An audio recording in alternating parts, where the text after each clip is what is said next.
Hello everyone, DM Gashbad here. Welcome back to the channel and to our solo playthrough of Gloomhaven Jaws of the Lion. As you can see, we're using custom terrain and miniatures for this playthrough, and we're on to Scenario 8, Hidden Tumor. This is the first time that I had a choice of which scenario to approach next.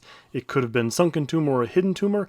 I went with 8 Hidden Tumor because, believe it or not, there were less terrain pieces and models to create and paint than in the other one. There's still a lot. I mean, look at all this stuff. It's almost like they predicted that people might try and make their own 3D terrain, and so have been slowly building up the number of pieces required for each scenario. Anyway, the story is that there's an evil cult in the town of Gloomhaven. They're conducting these weird experiments where they're making these great big blood tumors that are growing underground. We've been investigating them, and we just got a magic rock to show us the location of the next one. So here we are in an abandoned warehouse. We're going to go and try and find this tumor and squish it. Our intrepid mercenaries are Hugo Chasseur, the Inox Hatchet, and Verdia, the Quatryl Demolitionist. They're both level 2 with a fair number of perks to their name.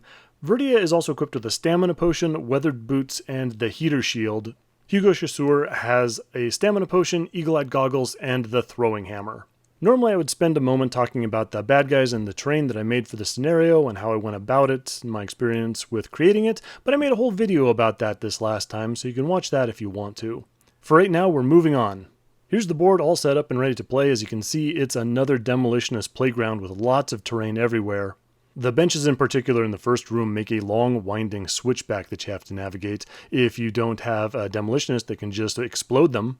I did make a slight change to Verdia's hand of cards from the last game. I put in a bunch of cards that affect objectives. We're not really using any of those in this game, so I took all those out, put her regular cards back in. I'm also trying something a little bit new for this battle report. As you see down below, I've put the names of the characters. To the right of their names, I have 2 numbers. The first number in red is their health remaining. The second number in blue is the number of cards remaining. As you probably know, if either character runs out of either of those 2 things, then they're exhausted and can't take any further part in the mission, and if both characters are exhausted, then we lose. The mission objective is to destroy the blood tumor, who is tucked in the second room on the right. There's 2 zealots guarding him in that room, and there are 2 more normal zealots in the room that we start in, as well as an elite zealot, and 2 chaos demons. For battle goals this game, these are the special objectives that give you a small bonus if you complete them. Verdia got plebeian, which is never kill an elite monster or boss. I should be able to arrange that for her. And Hugo got assistant, which is kill a monster attacked by any of your allies earlier in the same round. Again, should be very achievable. My 2 characters are set up somewhat cautiously in the top left corner.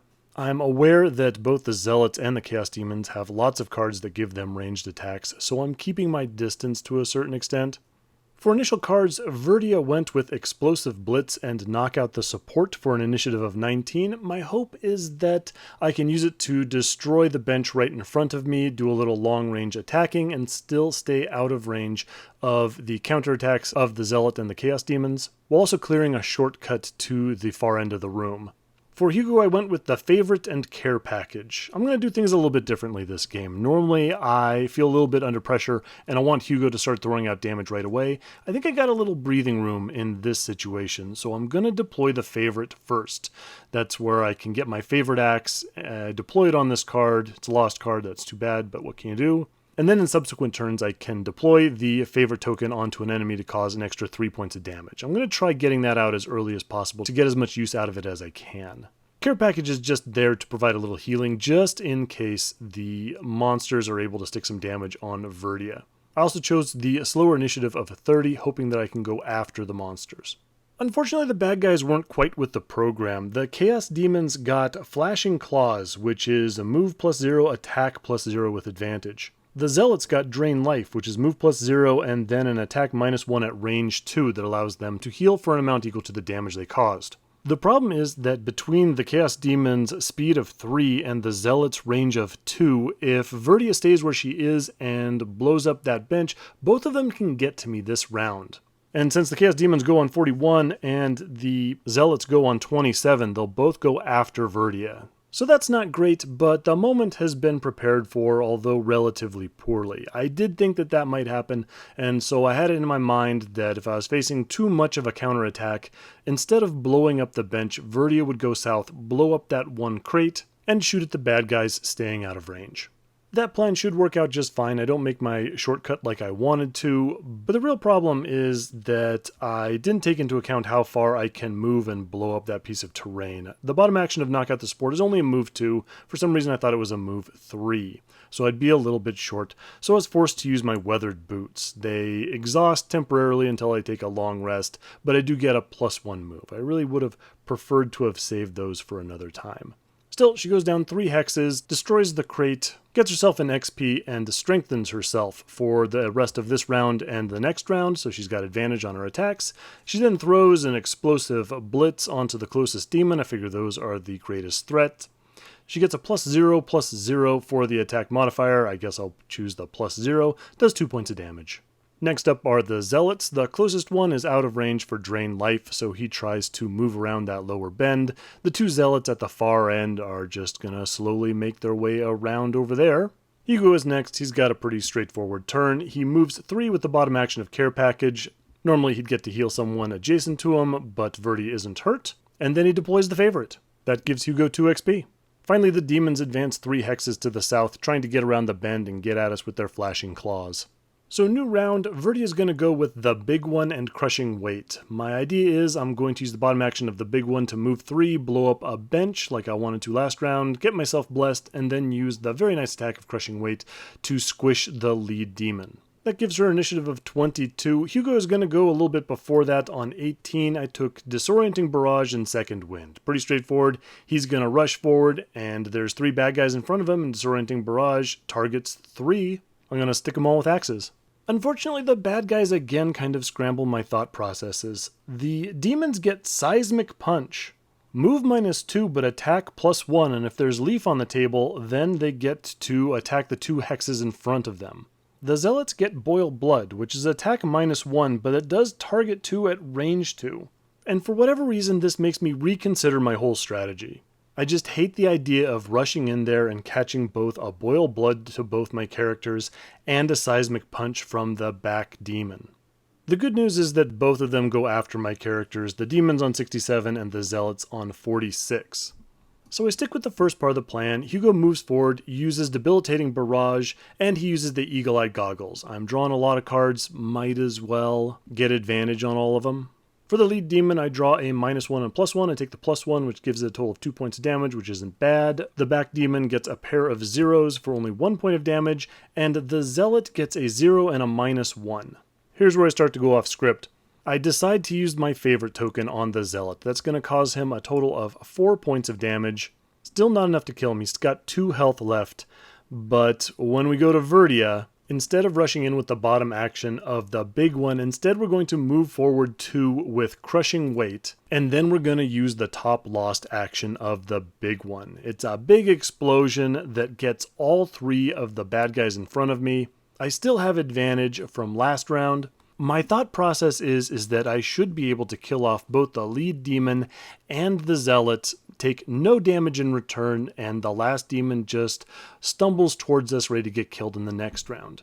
All that falls apart when I fail to draw a positive attack modifier card for my attack against the lead demon. I draw a +0 and a -1, meaning that I cause 3 points of damage, meaning the demon has 1 health remaining and is still alive. Just to taunt me, the other 2 attack modifier draws are a 0 and a +2, meaning the other 2 characters each take 5 points of damage. The zealot dies, which is nice. It's their turn next, and the zealots don't get to move, and so the remaining 2 are out of range. But that does line me up perfectly for the attack from this very much not dead demon in front. Moves in the 1 hex, and then because the big one produced the leaf element, it consumes it and can now target both of my models. The good news is that it is muddled from the Disorienting Barrage, but against Verdia it draws a +1 and a 0, meaning it does cause 4 points of damage, and against Hugo it draws a pair of -1s and causes 3. It also pushes both my characters 2 hexes and muddles them. Ouch. Well, that didn't go great. I took some big hits, got pushed further back. Both my characters have lost a card. I realize here that I took a gamble and it didn't pay off. The other bad thing is that I used the big one card. That's lost now, and its bottom action is one of the cards that allows the Demolitionist to blow up terrain. So now my ability to cut paths through all this stuff is reduced. The good news is that both of these demons are really hurt, so I don't see any reason not to just go in there and start throwing punches. Literally, in the case of Verdia, I go with Explode and 1-2 Punch for initiative of 28. Hugo gets Close Cuts and Center Mass for 24. The remaining Zealots get Unholy Flame, that's initiative of 82. They don't move, I'm going to be way out of range, I don't have to worry about them. I am more concerned about the demons because they're right there and very angry, and I know they have some really low initiatives in their behavior cards. Thankfully, I get Black Tendrils. What does it do? I don't care. The important thing is that they go on initiative 52, and they should both be dead by then. Should be. Here's the thing about this game. Because I had two scenarios to choose from, if I end up failing this scenario, I don't have to replay it. I can just go and play the other scenario. Granted, that means I gotta paint all the models and terrain for that one, but at least you guys aren't watching the same thing twice. Just thought I'd throw that out there.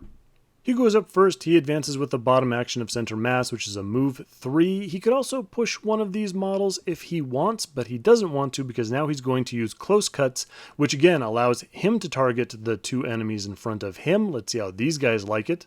Unfortunately, he is muddled from the demon's attack, so he has disadvantage, has to draw 2 attack modifier cards and choose the worst one. For the first demon, he gets his -2 card and a 0. So I gotta take the -2, meaning I only do 1 point of damage, but guess what?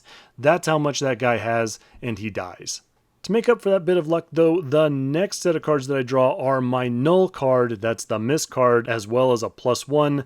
Gotta take the null, that means I missed the second demon completely. Hugo does get an XP for the close cuts, he does shake his muddle, but we're on to Verdia now. Verdia moves forward with the bottom action of Explode, ends up where that demon just died, picks up the coin that it dropped. Fires up the 1-2 punch on the first attack. Verdia draws +1 and a 0, meaning that she does 3 points of damage and kills off the Chaos Demon. I would have preferred if she had drawn low for that first attack, allowed me to get the second one, get some extra XP, but oh well. All the Chaos Demons are dead, I don't have to worry about them for the rest of the game, and the Zealots don't move. For the next round, I don't anticipate that I'm going to be able to get the opportunity to attack. The Zealots are going to be slowly moving their way around these benches, and I'm just going to be moving up and grabbing those coins that the Zealot and the Demon dropped. So Verdia just takes Implode and Piston Punch. I choose the latter initiative, because no reason not to. That's initiative 88. Same thing with Hugo. He gets Retrieval and Repeat Shot. Bottom action of Retrieval is a move 1, loot 1. I really want him to pick up his favorite token again. He's got an initiative of 42, and the Zealots again go and spin my head around with their behavior. They get Hex Whip for an initiative of 19, meaning they're up first. So Hex Whip gives the Zealots +1 move with the jump action. So I guess their cultist narcotics kick in and they leap straight over that next row of benches and get right in my face. The good news is that Hex Whip doesn't have a range, so they can't attack me this round. But that was unexpected. So Hugo's up next. He moves forward 1 and loots 2 coins and his favorite token with the Retrieval card. I then use Repeat Shot on the Elite Zealot. First off, the Elite Zealot is more dangerous. He wounds with every attack. Second off, the other one is right in front of me, and Repeat Shot is a ranged attack and I don't want to be at disadvantage. Anyway, Hugo draws his +2 attack modifier card, meaning that he dumps 5 points of damage on the Elite Zealot. Nice job, Hugo. I also realize that the remaining 2 cards that I have in hand, well, their initiatives aren't great, so I'm going to use my Stamina Potion to go through my discard pile and pull Second Wind. Verdia moves forward with the bottom action of Implode, gets right into the thick of things, and uses the other part of Implode, which allows her to destroy 1 obstacle within 3 hexes. She chooses that central desk. I want to clear a path for later in the game. That move also landed her on a coin, so she picks that up, and then she uses Piston Punch on the regular Zealot. It'd be great to finish off that Elite Zealot, but if I do that, then I fail my battle objective, and I don't want to do that. I draw a +1 attack modifier, meaning I do 3 points of damage to the regular Zealot, and I use her Stamina Potion as well to retrieve 1-2 Punch. So new round, and I don't have a lot of choices. Verdia goes with Robotic Enhancement and 1-2 Punch for an initiative of 33. And even though I drew second wind for its initiative, I decided I really want to use the card actions from the other two cards that I have remaining in Hugo's hand, and I go with stopping power and follow through for an initiative of 35. Hopefully these zealots go slow, and very helpfully they do. Calculated strike for an initiative of 65. Move -1, attack +1. If they're still alive, they're probably going to hurt me. Verdia is up first. She used the top action of robotic enhancement on the regular zealot. It's only attack 2, and she only draws a 0 attack modifier, so that's 2 points of damage, but it does stun the zealot, so I don't got to worry about him this round. I then take a little bit of a chance. I use the bottom action of 1-2 punch on the elite zealot. It's only attack 1, so my hope is that I will damage the zealot, not kill him, and then Hugo can come in and finish him off and achieve his battle objective. The problem is that if I draw a +2, I'm gonna kill the elite zealot, and then I fail my battle objective. I will get to loot the coin that he drops as a second action, but not ideal. All goes according to plan when I draw another 0 attack modifier, do 1 point of damage, leaving the elite zealot alive, and we go on to Hugo. Hugo, I set you up beautifully. You've got stopping power, which is attack 3, range 2. The other zealot is stunned, and the elite only has 2 health remaining. You also still have your favorite token, so even if you draw a -2, you can just use that to kill off that elite zealot. Everyone is perfectly safe, and you achieve your battle objective. All you have to do is not draw your null card. He immediately draws his null card. You stupid son of a big hat. Ugh. So now I got this elite zealot hanging out right next to Verdia, ready to do a calculated strike on her, wound her, do +1 damage. The only good news is that I have the bottom action of follow through. That's a move 2, push 2 card. So I move up to that elite zealot, kick him away 2 hexes. At least now with his move of 1, he can't get back to me. So in the zealot's turn, the elite moves 1 hex towards me, the other one shakes his stun. These guys are still not dead, and I have to short rest. That means I lose a random card. Verdia loses Robotic Enhancement. That's my level 2 card. That's too bad. Hugo loses Repeat Shot. That's also my level 2 card. Fine. But I'm sick of these zealots. I'm going to murder them until they die. Verdia goes with 1-2 punch and crushing weight for an initiative of 22. Hugo goes with disorienting barrage and center mass for an initiative of 24. And the zealots get hasty assault for 35. Hasty assault isn't too bad. +1 move, -1 attack. But hopefully they'll be dead before they get to use it. Verdia's first. I decided to go with the bottom action of 1-2 punch. It's attack 1. The zealot has 1 health remaining. I kill the zealot with a +2 attack modifier card. The benefit of using that to kill him as opposed to crushing weight, which would have given me an XP, is that I then immediately loot, and so I pick up the coin that he dropped. Sadly, crushing weight doesn't do me any good, so we move on to Hugo's turn. I go with disorienting barrage on the zealot. That may seem weird, it's only attack 1, but my thinking is that if I can get a positive attack modifier, then I'll kill the zealot, and I can use the nice movement of 3 on the bottom action of center mass to get closer to that treasure chest in the top right of this room. So that would be the ideal. If I don't get the positive attack modifier, I can use my favorite token, kill off the zealot elite, and then I just move on to that coin and the favorite token, loot them both, and I've lost 1 hex of movement, but really that's not too bad. And if I draw my null again, none of that works, and I might complain loudly. In the end, I draw my -2 card again. Ugh. Thankfully, with adding 3 back in from the favorite, I just barely kill this elite. It does mean that I have to move on to that hex with the coin and the favorite. Still, the bad guys in this room are dead, so from now on, we're just moving and looting. Verdia is going to go with Explode and Piston Punch for an initiative of 28. Hugo's taken Care Package and Close Cuts for 30. Verdia moves up 4 hexes with the bottom action of Explode, and then Hugo moves up 3 and heals Verdia for 1. Next round, Verdia takes Implode and knock out the support for 20. Hugo gets Follow Through and Second Wind for 18. Verdia moves up to the door and destroys a nearby barrel to get the +1 XP. Hugo just moves 2 hexes towards the treasure chest. For the next round, Verdia is going to take a long rest, and Hugo goes with Retrieval and Stopping Power. Hugo uses the bottom action of Retrieval to move up 1, loot a coin and the treasure token. It turns out the treasure chest just has 5 gold in it. Not very impressive, probably not worth my little detour. I then have him short rest and he loses Follow Through. For her part, Verdia heals 2 from the long rest, refreshes her weathered boots, and chooses to lose Explode. We then get ready for busting into the next room. Verdia goes with one of my favorites, Explosive Blitz and 1-2 Punch for initiative of 19, and Hugo goes with Second Wind and Center Mass, initiative 24. So in accordance with the plan, Verdia is up first. She busts through the door using Explosive Blitz. Bottom action, lost card gets to move 3, and then she stuns all enemies within range 3. So both those zealots are stunned, they don't get to do anything. They were going to do drain life, but now too bad. The tumor is unfortunately immune. It's going to do its boss special 1 on initiative 73.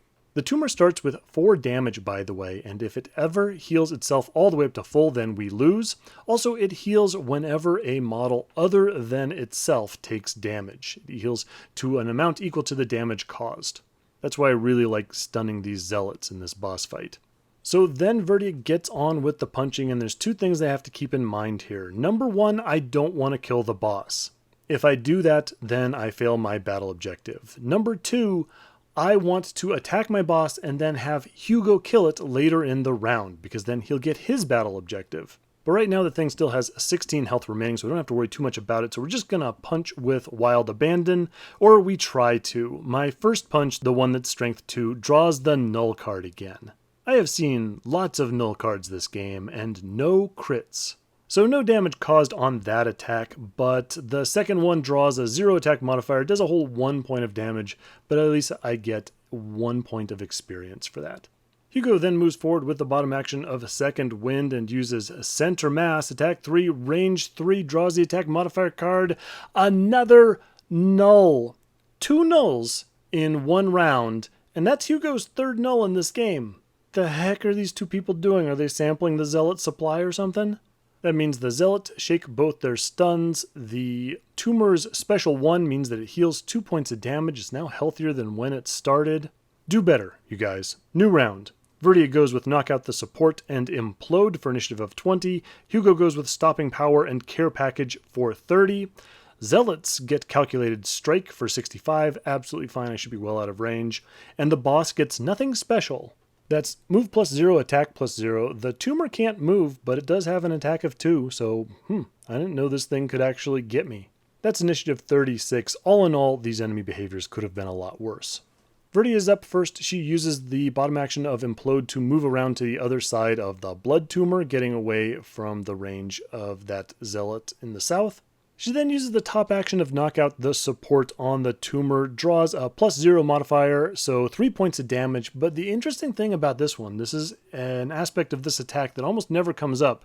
Now I put Verdia's token on the blood tumor, and it can't be affected by any heals this round. Very cool, since if it attacks me, any damage that it causes, it would immediately heal otherwise. Hugo then moves up with the bottom action of Care Package and uses Stopping Power on the tumor. I get a plus 1 modifier. I also use my favorite for another 3. My reasoning being, with the cards left in Hugo's hand, I'm probably going to finish this thing off in hand-to-hand combat if I can, so might as well use the favorite now. Anyway, that's a total 7 points of damage. There we go, much better. The tumor just has 7 health left. On its turn, the tumor flails around and hits Verdia with a plus 2 combat modifier. That definitely hurts. That's 4 points of damage to Verdia. But it would have been terrible if it had been able to heal those points of damage, so I guess some good news. And finally, the Zealots advance their 1 hex. Next round, and I'm going to try to make this the final one, so a couple things have to happen. Verdia has to go first. She has to attack the blood tumor, but she can't kill it. Then Hugo has to go and finish it off. That'll get me both of my battle objectives. So Verdia is going to go with Crushing Weight and Piston Punch. Hugo is going to go with Close Cuts and Disorienting Barrage. That means Verdia is up first at 22, Hugo's at 25. The Zealots get nothing special for initiative of 50, and the boss gets special 2. That means the boss actually goes first, so the blood tumor heals 2 on all the Zealots, but they are not hurt, so it really has no effect. Verdia's next starts with Crushing Weight, gets a plus 1 modifier for 4 points of damage.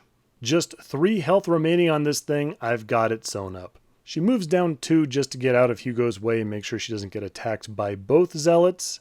And then it's Hugo's turn, and he uses the bottom action of Disorienting Barrage. Lost card, but again he gets to do his little Inox hat dance. He moves 2, causes a point of damage to the tumor. Moves 1, causes 2 points of damage to the tumor. Tumor's dead. Unfortunately, he also had to move in such a way that he caused 2 points of damage to the zealots. I think that I get to decide the order of these things, and so the 2 points of damage that I caused to the zealot doesn't heal the tumor. But just in case that's not the way it works, he then uses close cuts to attack the tumor, make sure it's dead, chop it into little bits. Draws a +1 attack modifier, causes 4 points of damage, more than enough to kill it. Also gets him an XP both from the bottom action of Debilitating Barrage as well as the top action of Close Cut, so that's nice. And if you're wondering, even if it worked out the other way, if the tumor died before it could be healed, I could have just used the Close Cuts on the Zealot, would have still been alive, but I would have still gotten my XP. So it took to the very end, but I did manage to achieve both of my battle objectives. Verdia didn't kill any elites or the boss, and Hugo finally killed something after it was attacked by Verdia earlier in the round. Good work. We do, however, have to finish up the round, not that it's really going to make a difference. The Zealot next to Verdia goes and stabs her, drawing a +0 combat modifier card. She finally goes and uses her heater shield, takes away a point of damage, only takes 1. And Hugo is attacked with a +1 modifier, so he takes a total of 3. With that, the tumor is dead, the other 2 zealots run away, we've completed the mission, and we hear a big explosion out in the distance as the other tumor, the one from the scenario that we didn't go and do, well, that grows into a big monstrosity that we'll have to fight next time. But we do have some campaign stuff to finish up before we go on to that. Hugo has earned himself 11 gold, got himself a total of 31 experience, and got himself a check mark for completing his battle goal. Much the same, Verdia earned 4 gold, again 31 XP, and also got her check mark. Scenario 7, the Sunken Tumor is closed, can't do that one now, and Scenario 9, Explosive Evolution, is opened. Gotta do that next. Both of my characters also made it to level 3. That means both of their health go up to 11, both of them get a perk, and they both choose removing 2 -1 combat modifier cards. They also get a level 3 card to add to their deck. Hugo goes and takes Fearsome Efficiency, and for his standard hand, he's going to drop Follow Through. Verdia is going to take Fire Bombs and drop Explode. Also a nice thing, now that they're level 3, they can carry around 2 small items. So Hugo is going to take the Fateful Compass from the stash, and Verdia is going to buy herself a healing potion. Finally, we have to do a city event, draw a card, and there's some drunk who accuses an old lady of being a witch and says he'll pay us a couple days' salary to go get rid of her. We track her down and decide that, hey, this old lady looks nice, let's be friends, and I think it was a good choice because she takes us back to her hovel and she makes us some really nice soup. So we're going to start the next scenario with a Bless card in our combat modifier deck. Be kind to your elders, moral of the day. So that went extremely well. I think that the Demolitionist really shines in these heavy terrain scenarios, and I do love that Explosive Blitz card for fighting the tumor. Had some bad draws from the combat modifier deck, but I think that was helped out by some very good draws from the enemy behavior decks. That's it for now. Leave a comment below if you have any questions, observations, or concerns, and I will see you on the next one.